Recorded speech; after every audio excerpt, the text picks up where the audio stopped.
నిందితుడు నా బెయిల్కి అప్లై చేసుకుంటే బాధితురాలికి ఒక నోటీస్ రావాలి. బాధితురాల్ని మెజిస్ట్రేట్ గారు జడ్జి గారు పిలిచే విధంగా పీపీ చర్యలు తీసుకోవాలి. ఒకసారి మ్యాటర్ కోర్టుకు పోయిందంటే అది పీపీ గేమ్. పోలీసు వెళ్ళినంత వరకే ఎస్ఐ గేమ్. కోర్టుకు పోయిందంటే పీపీ గేమ్. పీపీ ఏం చేయాల్సి ఉండే, చూడయ్యా సిఐ గారు ఎస్ఐ గారు, మీ దగ్గర పోక్సో కేసు అయింది, ఆ నిందితుడు 55 రోజుల నుంచి దొరకడం లేదు, వాళ్ళ అడ్వకేట్ అంటున్నాడు ఈయన పాపం మీ లార్డ్షిప్ ఇతను అమాయకుడు అనగా కేసు పెట్టినరు అని అంటున్నారు. మీరేమంటారంటే పీపీ ఏమనాల్సి ఉండే, పీపీ ఏమనాల్సి ఉండే అంటే మీ లార్డ్షిప్ నాకు ఇంకా కొంచెం సమయం ఇవ్వండి, పోక్సో రూల్స్ ప్రకారము నేను బాధితురాలికి ఇన్ఫామ్ చేయాలి, ఆమెని తీసుకొచ్చి మేము ముందర పెడతాను, ఆమె తల్లిని తీసుకొచ్చి ముందర పెడతాను, వీడికి బెయిల్ ఇస్తే ఆమెకు సురక్షితంగా ఉంటుందా ఉండదని ఆమెను అడగండి మీ లార్డ్షిప్ అని అడగాల్సి ఉండే. ఈయన అదేం చేయలే. నామకే వాస్తే వాళ్ళ బ్రదర్ వచ్చిండంట, ఆ బ్రదర్ వచ్చి అపోజ్ చేసిండంట. ఎవరండి ఆమె బ్రదరు? ఆమెకు బ్రదరే లేకపోతే అంటే కోర్టులను కూడా తప్పుదో పట్టిస్తారా? రెండోది, టైం ఎందుకు తీసుకోలేదు? వెంటనే సిఐని ఎస్ఐని ఎందుకు పిలవలేదు పీపీ గారు? ఇక చివరికి తవ్వుతే ఏమర్థమైందా అంటే ఆ పీపీ ఎవరో కాదు, Congress legal cell president, Congress legal cell vice president Bhikshapathi Goud. ఇక కాంగ్రెస్ నాయకుల చేతికి పీపీలో పోస్టులు ఇచ్చి వాళ్ళను ఈ అమ్మాయిలను రక్షించమంటే ఏడికెళ్ళి రక్షిస్తారంటే నాకు అర్థం కాదు. మేడ్చల్ మల్కాజ్గిరి కోర్టులో కూడా అంతే, ఆయనకు సీక్రెట్గా ఇంటర్వ్యూ బెయిల్ ఇస్తారు. ఈ అమ్మాయికి చెప్పాలిగా, కనీసం వాళ్ళ తల్లికి చెప్పాలి కదా. వాళ్ళ తల్లికి చెప్పరు, ఆ అమ్మాయికి చెప్పరు.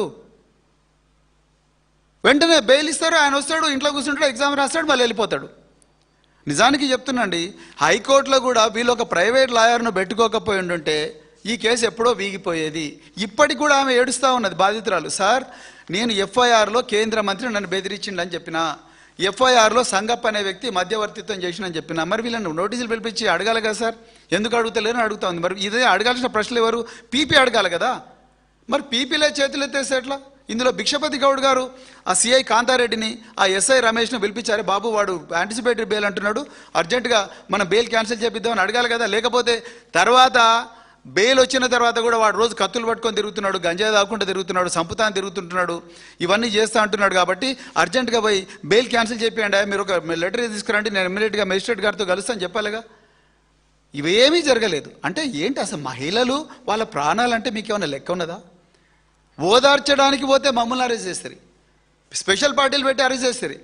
మరి అదే అరెస్టు వాళ్ళని చేయొచ్చు కదా నిందితులను. సో పోక్సో విషయంలో చాలా క్లియర్గా బీఆర్ఎస్ పార్టీ ఉన్నది. వాళ్ళు ఎవరైనా కూడా ఎంతటి వాళ్ళైనా బెయిల్ ఇవ్వకూడదు, బెయిల్ రద్దు చేయాలి. ఎందుకంటే చిన్నపిల్లలకు వాళ్ళకి ఏం జరుగుతుందో తెలియదు, వాళ్ళ బాడీలకు ఏం జరుగుతుందో తెలియదు, వాళ్ళని ఎవరేం చేస్తున్నారో తెలియదు, వాళ్ళు చెప్పుకున్న వినే నాదుడు ఎవరు ఉండరు. మరి ఇవంతా చూడాల్సింది ఎవరు? హోంమంత్రి, ముఖ్యమంత్రి ఒక్కరే ఉన్నారు. రేవంత్ రెడ్డి గారే చూడాలి కదా. లేకపోతే అమ్మ నా వల్ల అయితే లేదు, వేరే వాళ్ళకి ఇస్తున్నా చెప్పి వేరే వాళ్ళకి ఇచ్చేయాలి, మీరే చేయండి అని చెప్పాలి. అది లేదు, ఇది లేదు. ఒక డీజీపీ స్టేట్మెంట్ ఇవ్వడు, ఒక హోమ్ మినిస్టర్ స్టేట్మెంట్ ఇవ్వడు, మరి ఎవరు ఇస్తారు? సో ఈ విషయంలో కాంగ్రెస్ పార్టీ పూర్తిగా నిందితుల పక్షానే ఉంటుంది. కాంగ్రెస్ పార్టీలో లీగల్ సెల్ వైస్ ప్రెసిడెంట్గా ఉన్న స్పెషల్ పీపీ ఆయన చేయబట్టే ఇవాళ ఆ నిందితుడు రాజ్ కుమార్ అంటోడు అరెస్ట్ కాలేదు, వానికి యాంటిసిపేటరీ బెయిల్ దొరికింది, వాడు వచ్చి 6 మందిని చంపేసి వాడు కూడా చచ్చిపోయాడు. ఇది వాస్తవం. Thank you very much. జై తెలంగాణ.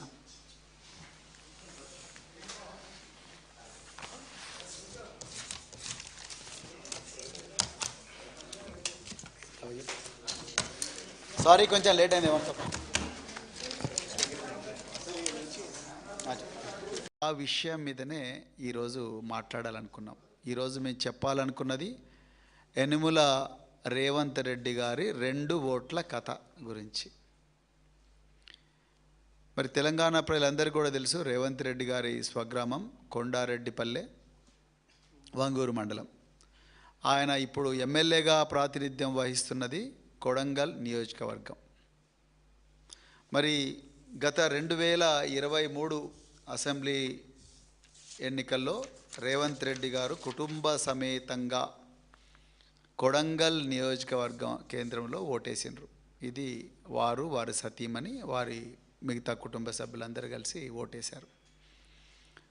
మరి ఎన్నికల చట్టం రిప్రజెంటేషన్ ఆఫ్ పీపుల్స్ యాక్ట్, ప్రజా ప్రాతినిధ్య చట్టం 1950 1950 ఏం చెప్తుందయ్యా అంటే సెక్షన్ 17 ఏం చెప్తుందంటే, ఏ పౌరుడికి కూడా ఒకటి కన్నా ఎక్కువ